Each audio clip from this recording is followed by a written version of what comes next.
Hey guys, in this video, I'm showing you how to create a login page in Tkinter, step by step, so you can build a simple and functional GUI for your Python applications, even if you're new to Tkinter or desktop app development. First off, open your Python IDE like VS Code or PyCharm, and make sure you have Tkinter installed.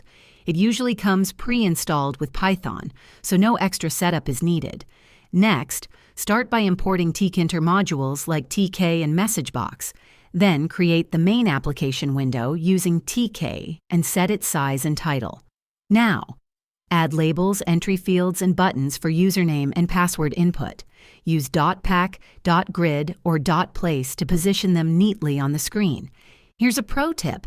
Define a login function that checks the entered credentials and shows a success or error message using MessageBox. Don't forget, store test credentials in variables for now and expand later with databases or file-based storage as needed. Also, run the main loop with main loop to keep the window open and responsive. So should you feel stuck building GUIs in Python? Not anymore. Just follow these steps and start building your own login system today. Let me know in the comments if you've built a login page with Tkinter before, and what features you added next. And if you found this helpful, hit like and subscribe.